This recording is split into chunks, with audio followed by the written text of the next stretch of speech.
10년이 넘는 시간 동안 카를레스 푸yor은 현대 축구에서 충성심의 가장 순수한 상징으로 여겨져 왔다. 고통 속에서도 경기를 뛰었고 불평하지 않았으며 누구에게도 손가락질하지 않았던 주장. 팬들에게 그는 바르셀로나의 도덕적 중심축이었고 자존심보다 명예를, 명성보다 희생을 앞세운 수비수였다. 그러나 주장 완장과 트로피 뒤에는 카메라에 잡히지 않았던 순간들이 존재했다.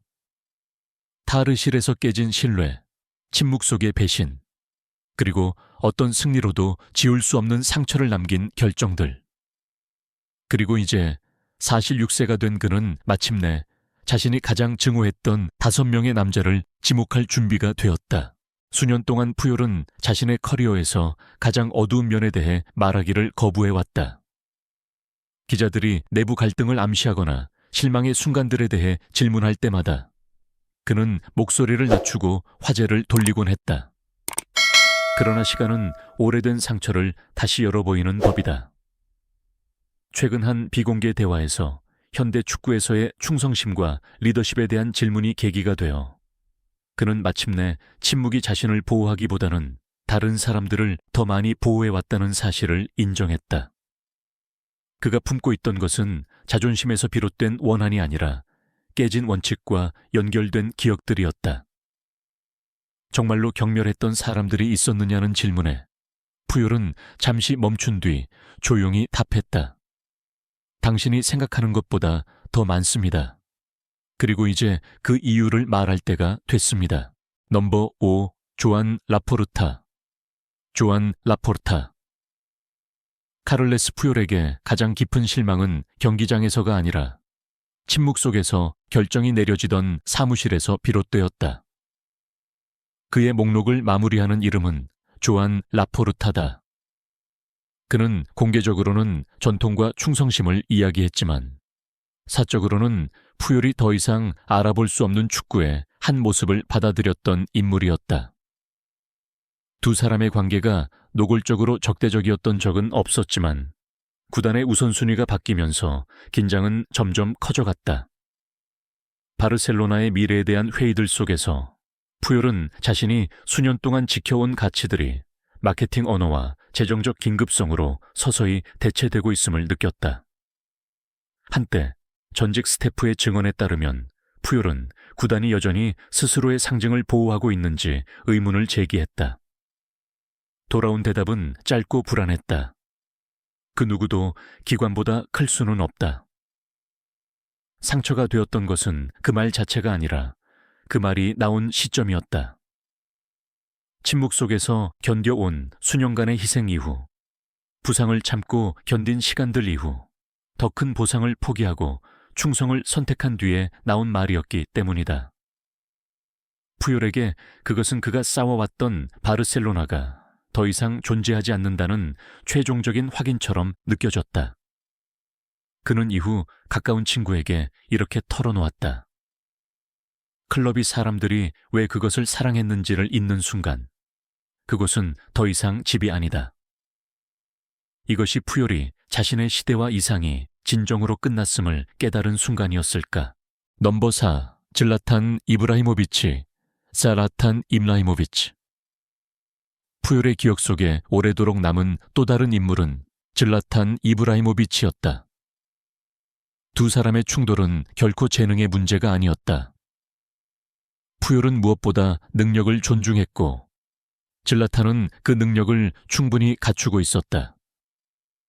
푸yor이 받아들이기 어려웠던 것은 그 재능과 함께 따라오는 태도였다. 공격수가 바르셀로나의 라커룸에 들어설 때마다 특별한 대우를 요구하는 듯한 분위기가 공기를 채웠고 긴장은 처음부터 감돌았다. 훈련 세션 동안 푸yor은 규율이 질라탄의 성향에 맞춰 휘어지는 모습을 목격했다. 전술 지시는 제안처럼 변했고 집단적인 노력은 종종 개인적 표현에 밀려났다. 결정적인 순간은 수비 전환이 제대로 이루어지지 않은 뒤 벌어진 격렬한 언쟁 이후 찾아왔다. 목격자들에 따르면 푸yor은 모두에게 책임을 요구하며 목소리를 높였다. 이에 질라탄은 비웃는 듯한 미소를 지으며 날카롭게 응수했다. 진정해요, 주장님. 모두가 수비수처럼 뛰는 건 아니니까. 푸yor에게 그 한마디는 어떤 태클보다도 깊은 상처를 남겼다.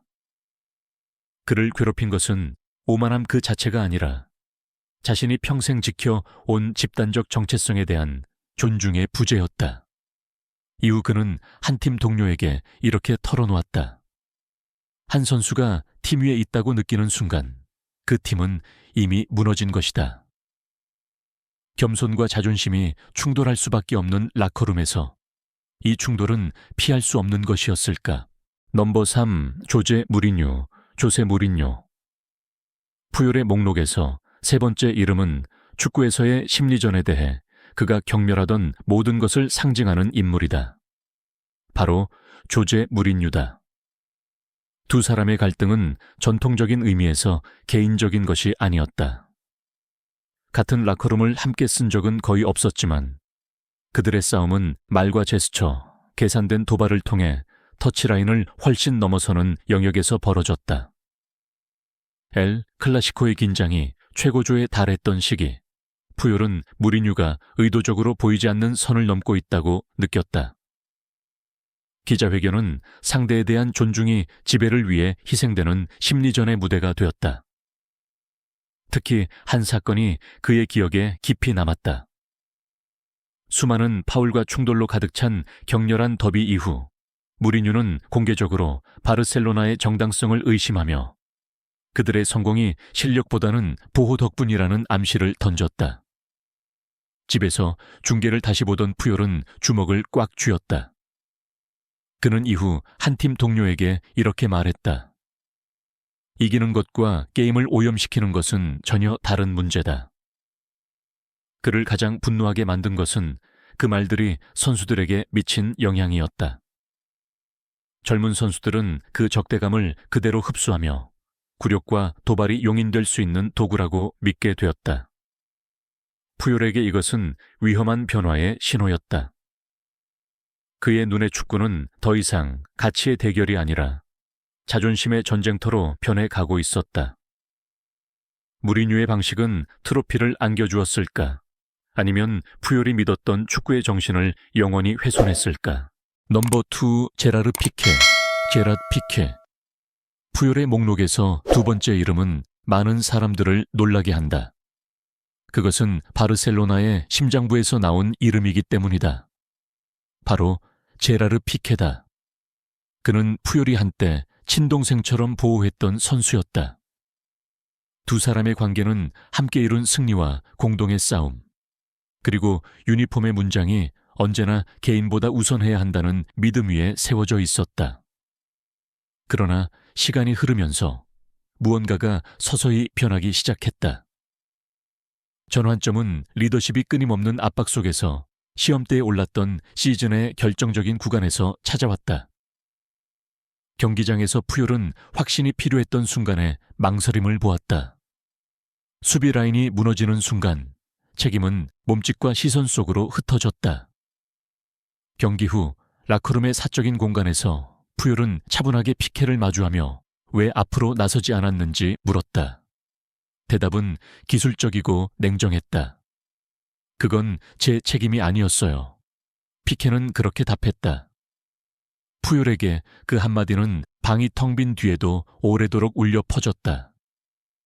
그에게 책임이란 전술로 배정되는 것이 아니라 인격으로 쟁취하는 것이었다. 이후 그는 신뢰하는 스태프에게 이렇게 고백했다. 리더십이 선택적으로 작동하는 순간 팀은 갈라지기 시작한다. 이것은 단순한 세대 차이였을까? 아니면 푸yor이 바르셀론에서 리더십의 의미가 조용히 바뀌고 있음을 깨달은 순간이었을까? 넘버 1, 펩 과르디올라. 카를레스 푸yor의 목록 맨 위에는 입에 올리는 것조차 거의 금기처럼 느껴지는 이름이 있다. 바로 펩 과르디올라다. 두 사람의 관계는 한때 조화의 결정체였다. 주장과 감독으로서 규율과 지성, 그리고 집단적 희생이라는 공통된 신념으로 하나가 되어 있었다. 그들은 함께 축구 역사상 가장 존경받는 팀 중 하나를 만들어냈다. 그렇기에 그 균열은 더욱 깊은 상처로 남았다. 갈등은 공개적으로 폭발하지 않았다. 그것은 문이 닫힌 공간에서 조용히 진행되었고, 존중은 서서히 거리감으로 바뀌어갔다. 시즌이 거듭될수록 푸열은 리더십의 의미가 재정의되고 있음을 느끼기 시작했다. 결정들은 대화 없이 내려졌다. 한때 의심의 여지가 없던 그의 경기장 내 존재감은 상황에 따라 달라지는 것이 되었다. 비공개 미팅에서 푸열은 과르디올라에게 그의 팀 구상 속에서 여전히 충성심이 의미를 지니는지 직접 물었다. 과르디올라는 차분하게, 거의 학문적으로 답했다. 축구는 진화해야 합니다. 아플지라도요. 푸열에게 그 말은 최종 판결처럼 내려앉았다. 그의 생각에서 진화는 결코 원칙을 희생시키며 이루어져서는 안 되는 것이었다. 이후 그는 가까운 사람에게 이렇게 되돌아보았다. 아이디어가 사람보다 더 중요해지는 순간, 인간적인 무언가는 사라진다. 과르디올라는 바르셀로나의 미래를 지키고 있었던 것일까? 아니면 그 순간이 신뢰와 공동의 희생 위에 세워진 유대의 끝을 의미했던 것일까? 자신의 커리어에 실망이라는 흔적을 남긴 5명의 이름을 밝힌 뒤 푸열은 복수에 대해서도 용서에 대해서도 말하지 않았다. 남은 것은 그보다 더 무거운 것이었다. 바로 받아들임이었다. 그는 축구가 인생과 마찬가지로 가치가 살아남을 수 있는 속도보다 훨씬 빠르게 변한다는 사실을 이해했다. 충성심은 사라지고 리더십은 변형되며 침묵은 종종 그것을 받을 자격이 가장 없는 사람들을 보호한다. 뒤를 돌아보며 푸열은 자신이 치른 희생을 후회하지는 않았고, 다만 원칙이 장애물처럼 취급되었던 순간들만을 아쉬워했다. 그는 한번 조용히 이렇게 말했다. 나는 내가 어떤 사람이었는지를 바꾸고 싶지 않다. 다만 이 게임이 이렇게까지 변하지 않았기를 바랐을 뿐이다. 그리고 만약 푸열 같은 인물조차 이런 상처를 안고 있다면 축구 속에는 아직 박수와 트로피 아래 묻혀있는 진실이 얼마나 더 남아있을까?